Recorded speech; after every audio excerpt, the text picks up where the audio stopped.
4 வருஷத்துக்கு முன்னாடி இறந்த புனித் ராஜ்குமாருக்கும் முந்தானேத்து இறந்த ஷெஃபாலி ஜாரிவாலாக்கும் என்ன சம்பந்தம்? உடம்பு ஃபிட்டா இருந்தா போதுமா, நமக்கு மாரடைப்பு வராதா?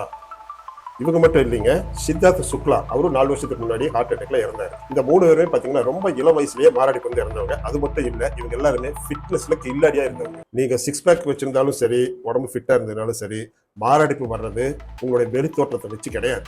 உங்க உடம்புக்குள்ள என்ன நடக்குது அதை வச்சுதான் உங்களுக்கு மாரடைப்பு வருமா வராதா, அதை பத்தி தான் இந்த வீடியோ. இந்த மாதிரி பல இன்ட்ரெஸ்டிங்கான செய்திகளை நீங்க தெரிஞ்சுக்கணும்னு சொன்னா மக்கா மகேஷ் அப்படிங்கிற என்னுடைய சேனலை சப்ஸ்கிரைப் பண்ணி ஃபாலோ பண்ணிக்கோங்க. இந்த மாதிரி அடிக்கடி இன்ட்ரெஸ்டிங்கான நியூஸ் உங்களுக்கு வந்துகிட்டே இருக்கும்.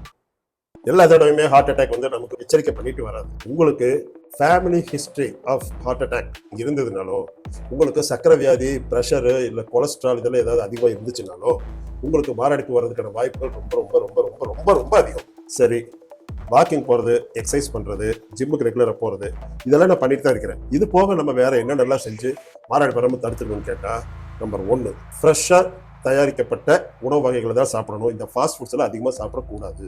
2, ஒரு நாளைக்கு குறைஞ்சது 6 to 8 மணி நேரம் தூக்கம் கட்டாயமா தேவை. நம்பர் 3, ஸ்மோக்கிங் சுத்தமா இருக்கக்கூடாது. ஆல்கஹால் அளவா அப்பப்ப வாரத்துக்கு ஒரு தடவையோ 2 தடவையோ ஒரு தடவை எடுக்கும்போது 30 மில்லி தாண்டாம எடுத்துக்கிட்டீங்கன்னா சேஃப். ஸ்ட்ரெஸ் அதிகமாக ஆயிக்காம இருக்கிறதுக்கு மெடிடேஷன், யோகா இதெல்லாம் பண்ணுங்க, தப்பிச்சுக்கங்க. எல்லாத்தோட முக்கியமா ரெகுலரா மெடிக்கல் செக்அப் பண்ணிக்கங்க. உங்களுக்கு எந்த அறிகுறி இல்லைனாலும் பரவாயில்ல, உங்களுடைய வயசு 35 தாண்டிடுச்சுனாலே டாக்டர்கிட்ட போய் ரெகுலரா பிபி, சுகர், கொலஸ்ட்ரால் இதெல்லாம் செக் பண்ணிக்கங்க. Family history of heart attack இருந்ததுன்னா இசிஜி, எக்கோ எல்லாம் ஒரு 6 மாசத்துக்கு தடவையாவது பண்ணி பார்த்துருங்க. ஓகேங்களா?